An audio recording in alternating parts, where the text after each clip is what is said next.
about that tall, but you put dirt on it for about halfway up it, Wow. you know, Yeah. and then it grows, you know, start growing. 'Cause it don't do much growing until you put some dirt on it. So when you planted it, did you have fertilizer in the row when you're turning it to plant? Yeah, you put the fertilizer down first. You lay it off the road with a, what we call a Guyana stripper. Got a plow it with a big tank on it. You put about 25 pounds at a time in it, fertilizer. And you lay the row off. You can make a little row about that wide and plant the cotton in it. And then you have to start plowing as soon as it gets about 2 weeks old. If you don't, you have so damn much grass come along, and the grass will take it over. Oh, I don't know my why gosh. grass come up so damn thick, but it does. I guess you got fertilizer out there and the Yeah, grass seeds left from yeah. last year. Oh If my you got goodness. fertilizer, that grass would grow if you keep fertilizer under it. It would Yeah. grow and stay way above the grass. If you don't, you can't cover up the grass. Because you got to plow it along there now with a damn stalk about this tall.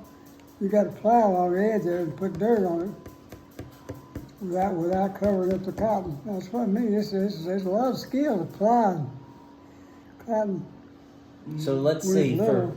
for one crop of cotton, Huh? for 1 year of cotton, one crop, Yeah, you had to turn it in the spring Yeah. because it's all grass, right? yeah. And then what was the next thing you did to You plant cut it? it with a cutting harrow. So did you turn it in the spring and then you cut it again, Well, you have to cut it. When you turn it, you make big lumps. right?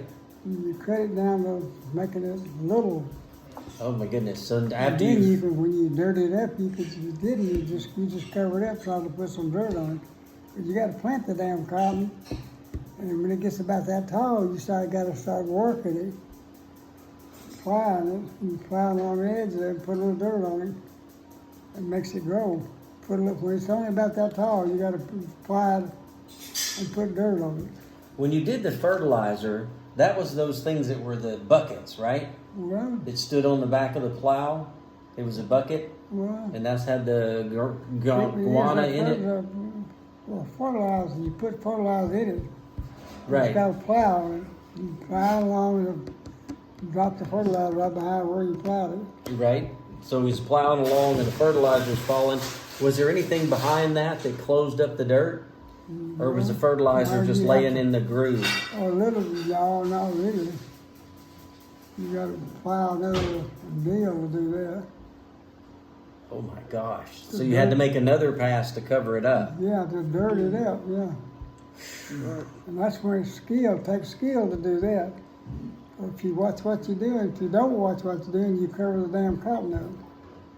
Because cotton is real weak, it just comes up one little stick, about 2 leaves on top of it. By the time it gets that tall, that's what it still is. Mm-hmm. It's real easy to cover it up. You got to try to put just a little bit of dirt on it, plow it with a damn mule, Mm-hmm. put a little dirt on the cotton to make it grow. If you don't, it won't grow hardly any. Yeah. If you plow it up real good and put some dirt on it, well, in 2 weeks, cotton will be up this tall. You know, and then you can put some dirt on it. Did you ever fertilize it after the first time when you put the dry fertilizer under it? No, It's all good to go then. yeah, It's a seed planted on top of the fertilizer, yeah. and then you just piling dirt on and let it run. Right. Okay, so how many trips is that down each row? You had to turn it in the spring, then you had to, what did you say?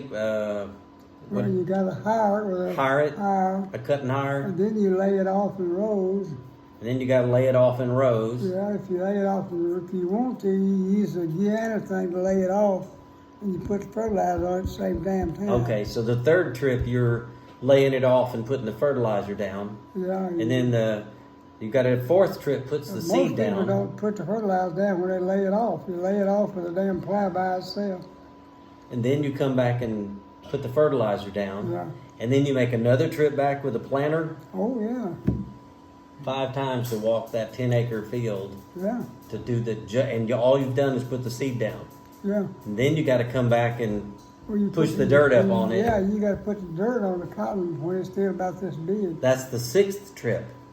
Oh, I don't know. I never counted it. It's a wonder mules didn't run people into the ground and stomp them to death. Well, that's why people 6 times. Don't many people plant cotton. They do now because you don't ever touch it. But what we were doing is you got to pick it all by hand. 6 trips with a plow. Turning, cutting. So it's a turning plow, a cutting hire, and then row, and then fertilizer, and then the seed. And then you got to come back and put the dirt on the baby plant. No, the day you plant the seed on it, the thing you put the seed out, it covers it up. If you set it right, it'll cover it up, but it don't. So did it have a ticker on it as the wheels rolled, and it would drop a seed every so often? Or how did it know when to drop a seed?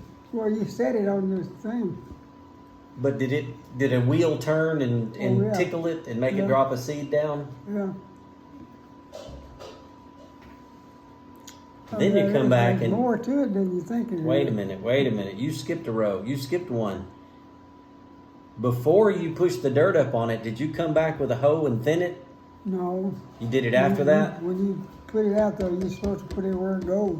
Yeah, but you were talking about you had to go cut cotton too, right? Well, Chop it out, thin it out. Seed, then you go down there with a plow, and cover them all up, and then you start thinning it out when as soon as it gets big enough to thin. That's what I was thinking about. You gotta do that by hand. So. With just a hoe. Oh yeah. So you thinning it. Yeah. So you don't end up with too much cotton competing with the plant. Yeah. And leave them one foot apart. Well, we usually put it about 18 inches, something like that. Was that the row? The width of a row? How far apart were your plants? Oh, about that far. About She doesn't get where she sleeps all the time. from 12 to 16 inches, 12 to 16. And the rows were 18 inches apart? Oh, no, the rows is almost 3 foot apart. Oh, that's just wide enough for the mule? Cotton is grown. Cotton is taller than this table. Mm-hmm. And it spreads out wide, you know. Mm-hmm. Well, rows about 3 foot apart. Okay. And then the plants are between 12 and 18 inches apart. And then you start plowing it, you know. Mm. Make a trip. If you just make a trip out there and back for one row. You got to do dirt 2 sides of it without cutting it up. That's right. It's not too far than you think it is. I mean, you know, if you do it all by automatic now, people don't ever do anything by hand anymore. Right? They all plant it, hope the hell it all comes up right and stuff like that, you know. It looks thick. We didn't do that. We had to send that shit out. 12 to 18 inches apart, each plant. Mm-hmm. And what year did you start plowing? About what year? 1940 or 42? Oh, year? I don't know. Yeah? I don't know. Well, let's see. I was born in, what? 31? Time I was 12 years old, because I was doing everything everybody else did. Yeah? That's 43 in the middle of World War II. Yeah. By the time he's 12 years old, you got to know how to do every damn thing. You know how to plant it and how to plow and everything. Time I was 14 years old, I could plow all day long. Mm-hmm. Plow 10 hours a day. Mm-hmm. That's what somebody said. I said, half these people think they work all the time. I said, hell, you don't work all the time. Y'all plow down mule walks about 3.5 miles an hour walking. Yeah, I said, you follow a damn mule 10, 12 hours a day. You got in a pretty good day's work, because you're walking in plowed ground all the time, you know. Yeah, soft dirt. Yeah. Wow. It's a lot harder than you think it is. Because walking in plowed ground is not easy. Mm-hmm. Because it's soft. Every night you go down that far itself, you know. Mm-hmm. So, did you wear brogans or did you plow barefoot? Or? No, hell no. You just wore brogans. Mm-hmm. high top shoes. Mm-hmm. Just a high enough top to Well, keep the yeah, dirt you from start getting in. buying them when you're a kid. You buy about what size? About 10 or 11. Mm-hmm. You know, they're about this tall. You know. Mm-hmm. Just tall What the enough to hell keep is the dirt Terry out. going? Who? Terry, he's walking down through yonder somewhere.